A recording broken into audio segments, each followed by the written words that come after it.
Donc, je vous remercie, monsieur, de m'avoir accepté pour présenter ce travail qui s'intitule Capacité d'adaptation, capacité antioxydante chez les jeunes plantes d'Acacia heterophylla, les tamarins des Hauts, sous stress thermique. Introduction. Donc, les arbres urbains sont constamment confrontés à des stress abiotiques et biotiques qui réduisent considérablement leur productivité. Le stress thermique provoque la surproduction et l'accumulation des superoxydes de peroxyde d'hydrogène et des radicaux hydroxyles, connus sous le nom d'espèces réactives de l'oxygène, ERO. Donc, les réponses des arbres à ces stress sont complexes.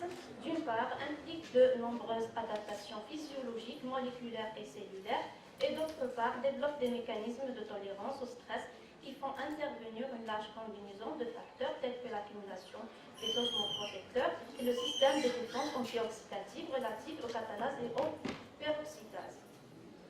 Donc, les espèces réactives de l'oxygène sont produites d'une façon contrôlée, en conditions optimales. Elles ont des fonctions importantes telles que la biosynthèse des parois cellulaires et la signalisation de redox.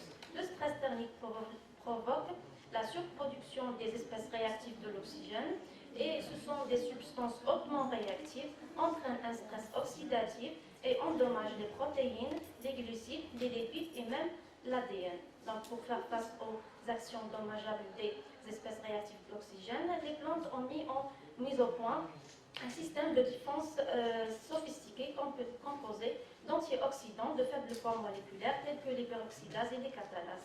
Donc, l'action combinée de ce système convertit le radical superoxyde, potentiellement dangereux, et du peroxyde d'hydrogène en eau et oxygène, prévenant ainsi les dommages cellulaires. Donc, l'objectif de ce travail est de quantifier l'effet du stress thermique par les marqueurs enzymatiques, les catalases et les peroxydases, sur la capacité d'adaptation des Acacia heterophylla. L'Acacia heterophylla est une espèce endémique de la ville de La Réunion. Elle préfère les climats à température moyenne modérée de 11 à 17 degrés, est une pluviométrie abondante. C'est une espèce mellifère utilisée pour plusieurs objectifs économiques et économiques. Donc, matériel et méthode. Le matériel végétal utilisé est constitué des semis d'Acacia heterophylla fournis par la pépinière de Louch, âgée de 2 ans. Donc, ces jeunes plants sont placés dans l'étuve ou le congélateur pendant une durée de 3 heures, pendant les températures suivantes, allant de 38 à -6, pour extraire les peroxydases et les catalases au niveau des feuilles. L'activité des catalases et des peroxydases est mesurée selon la méthode de Jones et Miley.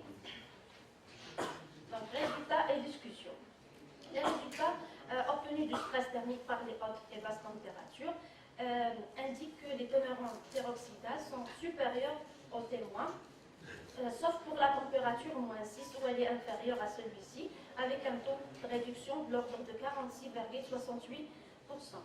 Pour les hautes températures, les valeurs les plus élevées sont enregistrées à 42 degrés, avec un taux d'accroissement allant de 333,33%. Pour les basses températures, les valeurs les plus élevées sont enregistrées à 2 degrés, avec un taux d'accroissement de 421,95%. Pour l'activité des peroxydases, une croissance significative de cette activité est remarquée chez l'Acacia heterophylla. La valeur la plus élevée est enregistrée à 42 degrés avec un taux d'accroissement allant de 20,73%. Donc, une croissance similaire a été rapportée également dans d'autres conditions de stress, telles que le sel et l'ozone. La cause exacte de cette activité accrue n'est pas connue, mais plusieurs explications sont possibles. Concernant les basses températures, une croissance significative de l'activité de la peroxydase a été provoquée par les basses températures. Donc, les valeurs les plus élevées sont enregistrées à 2 degrés, avec un taux d'accroissement allant de 129,73%. Une croissance similaire a été également observée dans d'autres études sur sous stress dû au froid et à la sécheresse. Donc, cette augmentation de l'activité de la peroxydase est supposée être un trait adaptatif susceptible de contribuer à surmonter les dommages causés au métabolisme tissulaire en réduisant les niveaux toxiques de H2O2 produits pendant le métabolisme cellulaire et en protégeant du stress oxydatif. Pour les teneurs en catalase, donc les résultats obtenus par les hautes et les basses températures montrent que les teneurs sont supérieures aux témoins. Les plus fortes valeurs sont enregistrées au niveau des températures 42 degrés et moins 2 degrés, avec des taux d'augmentation de l'ordre de 325 et 925% respectivement.